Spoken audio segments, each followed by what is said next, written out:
बन्धुर्न हन्तव्य आततायी बधार्हणः मयैवो भयमाम्नातं परिपाह्यनुशासनम्। ब्राह्मण को कभी मारना नहीं चाहिए, आताताई को छोड़ना नहीं चाहिए। जाति का ब्राह्मण है, कर्मों से आताताई है, इसलिए मार भी दो छोड़ भी दो। क्या करें? अश्वत्थामा के मस्तक पर मणि थी, निकाल करके अर्जुन ने धक्के मार करके निकाल दिया। अपने से बड़ों का अपमान कर देना ही उन्हें मार देने के बराबर होता है। निकाल फेंका बाहर।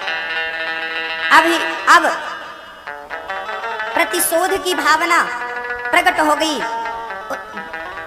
कि अब मैं बदला लूंगा। अश्वत्थामा ने बदले की भावना से उत्तरा के गर्भ को नष्ट करने के लिए बाण चला दिया। उत्तरा दौड़ी दौड़ी कृष्ण के चरणों में आकर बोली, पाहि पाहि महायोगिन देवदेव जगत्पते नान्यं त्वद्भयं पश्ये यत्र मृत्युः परस्परम्। उत्तरा चरणों में गिर पड़ी, गोविंद द्वारिकाधीश मुझे बचा लो, देखो मुझे मारने के लिए अश्वत्थामा ने ब्रह्मास्त्र चला दिया। बच्चे ने जन्म नहीं लिया, उदर में है और बाण चलाया। भगवान ने छोटा सा रूप बनाया और उत्तरा के गर्भ में प्रवेश कर गए। उत्तरा के गर्भ की रक्षा भगवान ने की और वापस आए, उत्तरा को विदा किया। अब भगवान द्वारिका जाने की तैयारी कर रहे थे। कुंती बुआ सामने हाथ जोड़कर खड़ी हो गई, श्याम सुंदर हमें छोड़कर मत जाइए, हमें छोड़कर मत जाइए, हम आपसे आज कुछ मांगना चाहती हैं। हाँ हाँ बुआ मांगो, क्या चाहती हो? कुंती बुआ बोली, श्याम सुंदर कुछ ज्यादा नहीं चाहती, बस प्रार्थना करती हैं कि हमें विपत्ति दे दो, हमें दुख दे दो। कुंती बुआ ने आज भगवान से जानते हो क्या मांगा? दुख मांगा। बुआ जब से आपने होश संभाला है दुख ही दुख पाया और आज फिर हमसे दुख मांगती हो।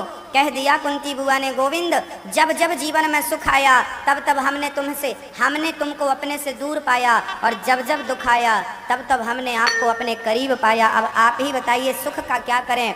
जिस सुख में कृष्ण हमसे दूर है उस सुख का क्या करेंगे? अरे लाख गुना अच्छा दुख है, कम से कम आप तो करीब हो। ऐसे सुख पर पत्थर पड़े जो राम हृदय से जाए, ऐसे सुख पर पत्थर पड़े जो कृष्ण हृदय से जाए। बलिहारी बा दुख की जो पल पल नाम जपाए। हमें सुख नहीं, हमें दुख चाहिए। जानते हैं दुख में ज्यादा स्मरण होता है भगवान का, इसलिए दुख जरूरी है। भगवान से प्रार्थना करिए कि प्रभु हमें सुख में रखो या दुख में रखो, लेकिन हम आपका स्मरण करते रहें, बस इतनी कृपा बनाए रखना, इतनी कृपा बनी रहे, हमें और कुछ नहीं चाहिए। बस प्रार्थना है, एक छोटी सी निवेदन है। कुंती बुआ तो कहती हैं अब तो हमें दुख ही चाहिए। मैया जी कुंती बुआ दुख क्यों मांगती हैं? कन्हैया ने बोला दुख ही पाया, लाक्षागृह में बंद करके कौरवों ने आप पर आग लगा दी, आपकी बेटी का तिरस्कार किया, आपको 12 वर्ष के लिए वनवास, 1 वर्ष के लिए अज्ञातवास के लिए भेज दिया। माँ जब से होश संभाला आपने दुख ही पाया, फिर भी दुख मांगती हो। कन्हैया क्या करूं, अब तो दुख में ही रहने की आदत हो गई, क्योंकि इस दुख में मैं तुझे अपने करीब देखती हूँ। भक्तों सुख के आदि मत बनना, सुख आए तो ज्यादा भजन करना, समृद्धि आए तो और ज्यादा भजन करना। हम उल्टा करते हैं, दुख आता है तो भजन करना शुरू कर देते हैं, सुख आता है अब तो सुखी हो गए ना। ज्यादा सुख है ज्यादा भजन करो, क्योंकि उसकी ज्यादा कृपा हुई तो ज्यादा भजन। और रही सुख दुख की बात तो संसार का नाम ही दुखालय है, यहाँ दुख तो सबको आते हैं मैया जी। संसार एक नदिया है, एक किनारा सुख है एक किनारा दुख है, तो सुख में रहो या दुख में रहो भगवान का भजन करते रहो। ये मत कहो कि अब दुख आया अब हम भजन नहीं। अरे भगवान, मेरी माँ भगवान से प्रेम करो तो भगवान से प्रेम में कोई स्वार्थ ना हो, क्योंकि स्वार्थ होगा तो आपको नास्तिक बना देगा। भक्ति में यदि स्वार्थ प्रवेश किया तो आप तुरंत नास्तिक बन जाएंगे। उदाहरण से समझिए, एक मैया दिल्ली की वैष्णव देवी गई, वैष्णव देवी हे वैष्णव देवी माँ, ओ माँ हमारा बेटा बीमार है, बड़ी कृपा करो माँ, बड़ी कृपा करो बेटा। लो भैया वैष्णो देवी गई चल करके, माँ वैष्णव ने कृपा की, बेटा स्वस्थ हो गया। वाह, वो बड़ी चमत्कारी वैष्णव देवी, सब जाया करो, वैष्णो देवी बड़ी चमत्कारी है। अगले साल फिर बेटा बीमार पड़ा, फिर चलो सीधा वैष्णो देवी, चलो चलो। वो वैष्णो देवी पहुंची, माँ माँ बेटा फिर बीमार पड़ा, लौट के आई तब तक बेटा सीताराम। अरे क्या धरा वैष्णव देवी में, कुछ नहीं है, सब फालतू की बातें, कुछ नहीं रखा वैष्णव देवी में। क्या किया, बेटा चला गया हमारा, गए तो थे वैष्णो देवी के पास, लो अब नहीं करेंगे पूजा पाठ, कोई पूजा नहीं, कोई पाठ नहीं, कोई मंदिर नहीं। क्या किया, लो भैया बन गए ना नास्तिक। क्यों बन गए, क्योंकि आपकी भक्ति में स्वार्थ था, आप भगवान से अपना काम बनवाना चाहते थे।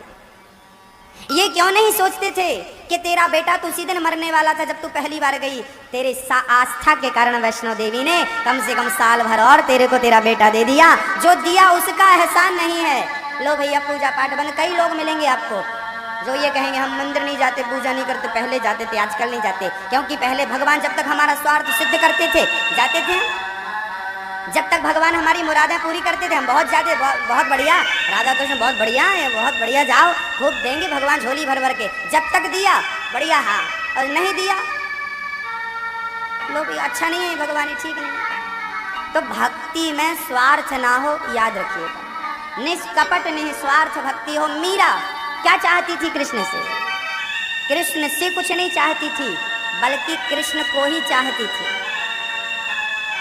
हा? सच्ची पत्नी कौन है, एक पत्नी वो है जो पति से चाहती है।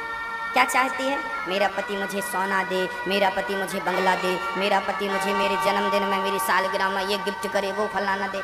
पत्नी चाहती है। एक पत्नी है जो पति से चाहती है और एक पत्नी है जो पति को चाहती है। कौन सी अच्छी है, पति से चाहने वाली कि पति को चाहने वाली। एक बेटा है जो माँ से चाहता है, एक बेटा है जो माँ को चाहता है, कौन सा बढ़िया है। एक भक्त है जो भगवान से चाहता है, एक भक्त है जो भगवान को चाहता है। आप कौन से वाले हो देख लेना। भगवान को चाहना और भगवान से चाहना अंतर है, अंतर है, आपको दिखाई पड़ रहा है, बहुत अंतर है। तो भगवान को चाहने वाली कौन थी, मीरा थी, नरसिंह मेहता थे, तुलसीदास से, कबीरदास जी, रैदास भक्त, तमाम गुरु नानक देव आदि आदि तमाम भक्त भगवान को चाहने वाले। और आजकल अधिकांश भगवान से चाहते, तुमको हमारा काम बनाओ बस। ये थर्ड क्वालिटी की भक्ति है। ये कोई भक्ति है, भगवान से भी अपना काम बनवाते, इतना स्वार्थी हो गए इंसान ना। मंदिर जाया करो भगवान के, लेकिन निष्काम होकर जाया करो, कोई कामना नहीं। वो भी सोचता होगा भिखमंगों की भीड़ लगी रहती है, जब देखो तब मांगना, जब देखो तब मांगना। मांगने मत जाओ, जाओ दर्शन करो। आज हम भगवान का दर्शन करने आए, कोई कामना नहीं। जिस दिन निष्काम होकर दर्शन करने जाओगे उस दिन सारी कामनाएं अपने आप पूरी हो जाएंगी, और जिस दिन कामना लेकर जाएंगे देख लेगा स्वार्थी है, जितना पुण्य उतना फल देके विदा कर देगा। 100 रुपए का काम किया है, 1 घंटे काम किया, 1 घंटे की मजदूरी ये रखो।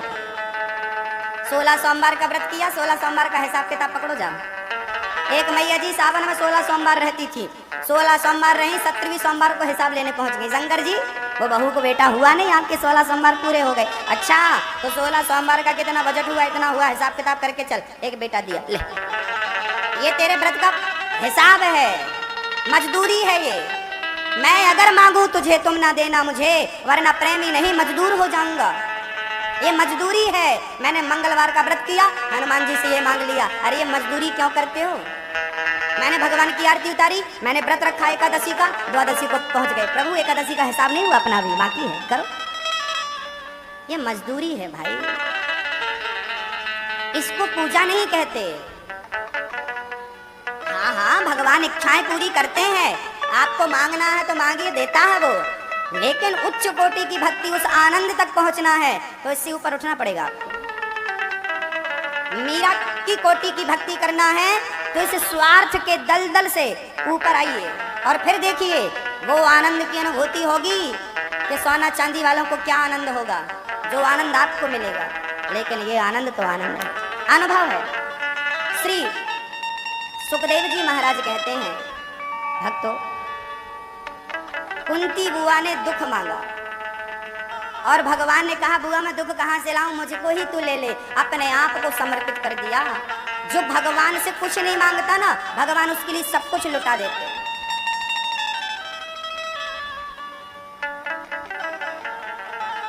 भक्ति तो ऐसी है। एक भक्त था, वो रात को सोता था ना, तो उसे सपने में भगवान आते थे, और दिन में श्री कुंती बुआ ने दुख मांगा, भगवान ने अपने आप को न्यौछावर कर दिया। पितामह भीष्म बाणों की सैया पर लेटे थे। 52 दिन हो गए थे, 52 दिन से बाणों की सैया पर लेटे। आज भगवान पितामह पांडवों को लेकर पहुंच गए। पितामह से कहा पितामह इन्हें ज्ञान दो, और पितामह ज्ञान देने लगे। पितामह कह रहे हैं बुरा मत देखना, बुरा मत सुनना। द्रौपदी को हंसी आ गई। भरी सभा में मेरी लाज लुट रही थी, आपने देखा था, और मेरे पतियों को उपदेश कर रहे हो बुरा मत देखना। यदि ये ज्ञान आपको था तो मेरी रक्षा क्यों नहीं की आपने। पितामह की आंखों में आंसू आ गए। बेटी, मैंने जीवन में कोई पाप नहीं किया, केवल इन आंखों से तीरे चीर को खींचते हुए देखा है, यही मैंने अपराध किया है, यही अपराध किया है। याद रखना भक्तों, पापों का दंड तो पितामह जैसों को मिला है, पापों का दंड तो पितामह जैसों को मिला है, हमें और आपको क्यों नहीं मिलेगा। इसलिए सावधानी से कर्म किया करो, कोई अपराध ना हो, कोई त्रुटि ना हो, कोई पाप ना हो। पितामह बाणों की सैया पर लेटे हैं। जानते हैं अपराध क्या किया है? द्रौपदी की साड़ी को खींचते हुए देखा है, बस यही अपराध किया है पितामह ने। सामर्थ्यता थी, चाहते तो दुशासन को दंड दे सकते थे, केस पकड़ करके दुशासन को और ले जाकर के सभा के बीच में फेंक सकते थे, लेकिन पितामह ने चुप्पी साध ली। बल था, एक आवाज लगा देते तो दुशासन की क्या हिम्मत थी कि वो द्रौपदी को स्पर्श कर लेता। लेकिन चुपचाप सामर्थ्यता होकर भी जब हम चुप रहते हैं, तब द्रौपदी जैसी बेटियों की इज्जत लुटती है। गांधारी जैसी माएं अपने आंख में जब पट्टी लगा लेती हैं, तब महाभारत जैसे युद्ध का जन्म होता है। गांधारी ने आंखों में पट्टी ना लगाई होती तो महाभारत कभी ना होता। जुआ ना खेला जाता सभा में तो महाभारत कभी नहीं होता। द्रौपदी का अपमान ना किया होता सभा में तो महाभारत कभी ना होता। अरे पितामह ने चुप्पी तोड़ दी होती तो महाभारत कभी ना होता। पर हानि तो होके रहे। चुपचाप पितामह, बाणों की सैया मिली इस अपराध से। इनसे अच्छा तो जटायु था, कम से कम बोला तो सही। रावण सीता को चुरा कर ले जा रहा था। जटायु ने क्या किया है? रावण खड़ा हो जा, मेरी बेटी को तूने स्पर्श किया, तेरे दोनों हाथ काट दूंगा। चले गए जटायु और पंख का जो प्रहार किया, रावण धराशायी हो गया। सीता को बचाया जटायु ने। बाद में रावण को होश आया और जटायु ने रावण ने जटायु के दोनों पंख कृपाण से काट दिए। राम राम कहता हुआ जटायु जमीन में आकर गिर पड़ा। जमीन में गिर पड़ा, जटायु मर गए, अलग सब्जेक्ट है, लेकिन कम से कम नारी की रक्षा के लिए आवाज तो लगाई। पितामह की तरह चुप्पी साध कर तो नहीं बैठे। कम से कम ये सबक तो बने हमारे लिए। जटायु हमारे लिए उदाहरण है, हमारे लिए सबक है कि चुपचाप बैठने से अच्छा है धर्म की रक्षा करो। जटायु गिर पड़े नीचे। किसी ने जटायु से कहा, जटायु अभी तक तो तेरे पंख थे, तू राम के पास चला जाता, अब तो पंख नहीं है, तू राम के पास कैसे जाएगा? जटायु ने बड़ा प्यारा जवाब दिया, बोले जब पंख थे तो जिम्मेदारी मेरी थी राम के पास जाने की, अब तो पंख ही नहीं है, अब तो जिम्मेदारी राम की है मेरे पास आने की। कितना विश्वास है। जिम्मेदारी अब उनकी है। निर्बल के बलराम सुनेरी मैंने, निर्बल के बलराम। जिसका बल है उसके भगवान नहीं, जो निर्बल हो चुका उसके भगवान। भक्तों, पितामह का अंतिम संस्कार किया, उनके प्राण निकले हैं, अंतिम संस्कार हुआ। भगवान अब द्वारिका गए हैं, स्वागत हुआ है। यहाँ विदुर जी ने धृतराष्ट्र और गांधारी को ज्ञान दिया। वाह धृतराष्ट्र वाह, जिन पांडवों को मारना तुम चाहते थे, आज उन्हीं का दिया हुआ टुकड़ा खा रहे हो, तुम्हें लज्जा नहीं आ रही है? निकलो घर से। अच्छा, भीम भैया, महाभारत में लिखा है कि भीम ना धृतराष्ट्र को रोटी फेंक करके देता था, ए बुड्ढे खा ले, क्योंकि ये वही है ना जो बोला था क्या भीम तुझे एक बार गले से लगाऊं। तब भगवान समझ गए थे इसकी कूटनीति। और लोहे का पुतला दिया था, लोहे का पुतला लगाया था, हृदय से चूर चूर कर दिया था। इतने पहलवान थे धृतराष्ट्र जी। सोचा कि इसने मेरे 100 बच्चों को मारा, हम इसको तो कम से कम मार डालूं।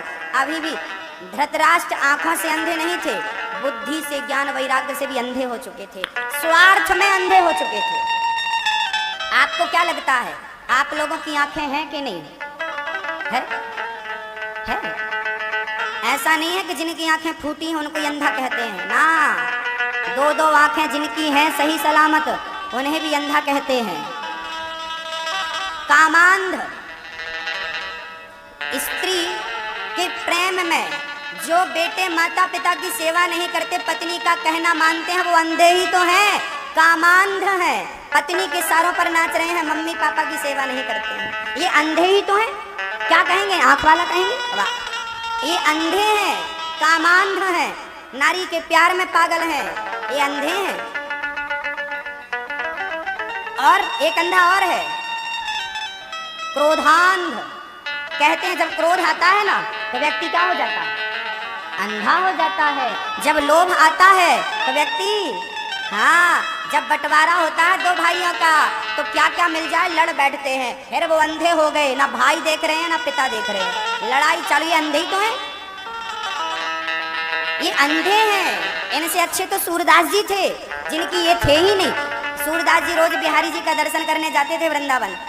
किसी ने कहा आपकी तो आंखें फूटी हैं, आप क्यों आते हैं दर्शन करने के लिए? तब क्या जवाब दिया था सूरदास जी ने, भैया मेरी आंखें फूटी हैं, बिहारी जी की आंखें थोड़ी ही फूटी हैं, मैं अंधा हूँ, मेरा बिहारी जी थोड़ी अंधा है, और मैं उसे देख भी कहाँ पाता हूँ। यदि मेरी आंखें होती तो जिनकी आंखें हैं क्या ये देख पा रहे हैं? क्या आपको भगवान नजर आ रहे हैं? आपको भी पत्थर नजर आ रहा है, आपको भी बीवी बच्चे पैसा नजर आ रहा है, तो ये आंख होते हुए भी अंधे हैं। और सूरदास जी बिना आंख के भी आंख वाले थे। देख लो कितना अंतर है। कौन सी आंख चाहिए? ये आंख नहीं, यहाँ जो आंखें हैं ज्ञान और वैराग्य की आंख, भक्ति की आंख, जब तक ये नेत्र नहीं खुलेंगे तब तक ईश्वर का साक्षात्कार असंभव है। इन आंखों से, चर्म चक्षुओं से, ये चर्म चक्षु हैं, ये दिव्य चक्षु हैं, इनका खुलना जरूरी है। ज्ञान वैराग्य भक्ति, भक्तो पितामह का संस्कार है। धृतराष्ट्र गांधारी इतने जो ज्ञान विदुर जी ने दिया उसी को कहते हैं विदुर नीति। अंत में वो हरिद्वार गए, अनशन करके प्राण त्यागे दोनों, धृतराष्ट्र और गांधारी ने।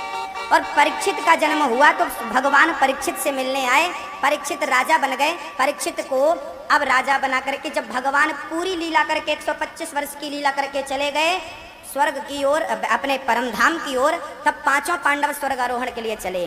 तब परीक्षित का शासन था। एक दिन परीक्षित अपने जंगल में जाकर देखते हैं तो एक गाय एक बछड़ा दोनों परेशान थे। एक काला सा व्यक्ति लात मार रहा था, लाठी मार रहा था। परीक्षित ने कहा मेरी प्रजा को कौन है ये मारने वाला, यहाँ आओ, क्यों मार रहे हो गाय को और बछड़े को? कलयुग बोला मैं कलयुग हूँ, जहाँ ये गाय होती है मुझे रहने नहीं देती, बछड़ा होता है मुझे रहने नहीं देता, इसलिए मार मार के इसे भगा रहा हूँ, है ना। जहाँ गाय होती है ना वहाँ कलयुग नहीं होता, इसलिए गाय की पूजा करना, गाय की सेवा करना, गौशाला में जाया करो, चारा डाला करो, नहीं तो कलयुग दबोच लेगा, नाश कर देगा कलयुग। राजा परीक्षित ने तलवार निकाली, अभी तुझे मारूंगा, तूने गाय पर अत्याचार क्यों किया? कलयुग चरणों में गिर पड़ा, महाराज मैं बड़ा अपराधी हूँ, पर मुझ में एक अच्छाई है, 1000 बुराइयां हैं पर एक अच्छाई है। क्या अच्छाई है? कलयुग